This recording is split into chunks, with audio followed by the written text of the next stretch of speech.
And this is just Russia. This is just the American version of a capitalist oligarchy. So although it's not exactly the same as Russia, which just has a straight up sham democracy all the time in that just one person is the ruler, America really isn't much better. And Joe Biden talking about the oligarchy forming is funny because all of these people who are now helping Donald Trump used to help the Democrats and also would help the Democrats again if it was in their best interest. And that's what I want to talk about today. Like, sure, this oligarchy is now basically revealing itself to everyone, being like, here we are, what are you going to do about it? It's really just something that's been brewing for a long time. And of course, we're going to have to talk about Elon Musk. I'm really sick of talking about this guy. When I used to make videos on him, no one cared. Like, I'm talking about, like, I don't know, 2018 to 2021. They were like my worst viewed videos. And now I just have to talk about him all the time because of what he represents. So don't worry, we're going to talk about that salute. We're going to talk about him clearly being high out of his mind and talk about the media gaslighting around it afterwards to just show you, and I hope for a lot of people watching, show you who really rules America. It is just, you know, the capitalist class, it's the 1%, and democracy has always been a lie for Americans. And just because, you know, you might have voted for Kamala Harris and thinking that would solve all the issues, please, liberals watching this, that wouldn't have solved any of your issues, and these problems would always still emerge. It's just they've emerged quicker under Donald Trump. I haven't been mentioning this as much lately, but check me out on Patreon if you want to support my work. Become a YouTube member and also check out my social media feeds. Obviously, for people who hate the billionaire class, you'll find me on BlueSky. I do sadly have Instagram accounts and stuff, but BlueSky is my main social media at the moment, so go follow me over there. And let's get into the rest of the video. So while I was having my Donald Trump chocolate, my 47th anniversary Donald Trump chocolate out of my September 11th mug that my girlfriend bought me back from New York. I knew I wouldn't hate it. It's pretty good. It tastes like those gold coins you get at Christmas.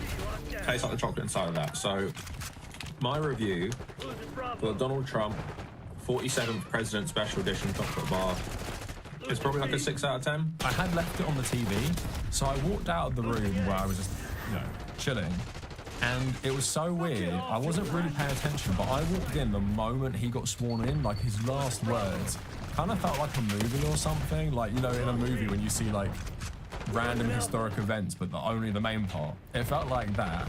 And I was just watching it thinking, like, this is just like the beginning of the end. As a British person, you might say, well, why do you give a shit about America? I obviously just give a shit about the human race, but for America especially, seeing this, like, display of just, like, oligarchy, why it depressed me is because these people are going to be in control of so much stuff that affects our lives. Like, sure, you could maybe make an argument, Donald Trump's foreign policy is not going to be that much different to Joe Biden, and I'm sure it won't be in many ways, but also like Robert Kennedy, all the anti-vax shit, all the deregulation shit, all the anti-environmental stuff. It's just such a disaster that Donald Trump won, and I mainly blame the Democrats as well as, you know, the general economic system that he has won again. But the one person you couldn't help but notice was the high man-child in the background. Like, this guy has clearly not slept much, and he was clearly also high as well, because some of the stuff he was doing was so bizarre. This is before he did the salute, by the way, and it's clear, like, this is a guy who probably never sleeps. And as someone who has had that, like, Twitter addiction rotting my brain before, where when you get certain amounts of engagement on social media, it is hard to sleep, I can just imagine this guy just never sleeps, and he's just always on drugs to keep him functioning. So you had all that embarrassing stuff in the background that he was just making a fool of himself. But now let's talk about that salute. So clearly that salute was a Nazi salute. I don't know anyone who could debate that. I'll play a video for you now. Here is Elon Musk doing it, and here is just like a rando fascist who's all masked up doing it. Looks exactly the same. Now, my one take on this isn't that it wasn't meant to be a Nazi salute, as people have been saying. It's that Elon Musk did it to draw attention to himself, and he did it for 4chan. How sad is that? He did it to get attention on 4chan. I'm not even joking. That's why he did it. You might say, yeah, he's a fascist, and I would agree. I've called him in the past an opportunistic fascist. Do I think he's sitting up all night reading Mein Kampf and studying National Socialism? No. I don't care to make a distinction between a National Socialist and a fascist generally, but this is the even more sad part. Elon Musk didn't do that salute because he couldn't contain himself and he was a fascist. He's just high out of his mind and doing it for attention.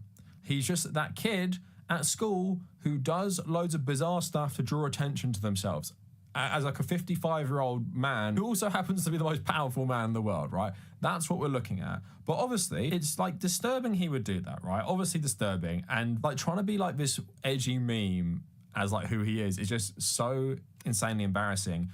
What is disturbing though is the reaction to it.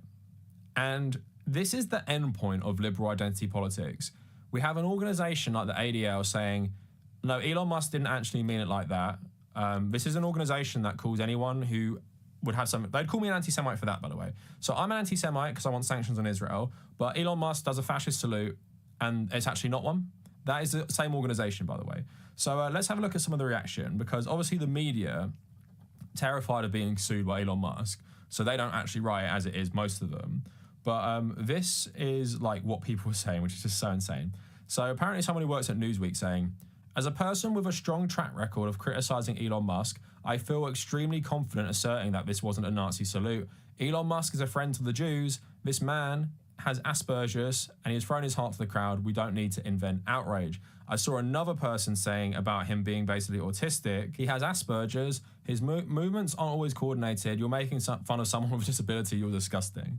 So again, that's one point of identity politics. What's so funny about this? In trying to defend people with autism, they're being ableist. They're saying if you have autism, you don't know right from wrong, so you're going to do random shit like, I don't know, make a Nazi salute. I'm sure you know people with autism. A lot of you guys watching this will be autistic.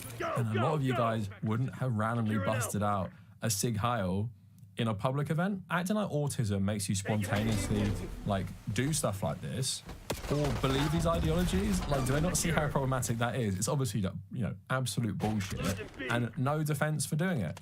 No defense at all. Like, everything bad Elon does is apparently because of his autism and he's actually an angel. And remember this person saying, he's a friend to the Jews. He's not a friend to the Jews, he's a friend to Israel.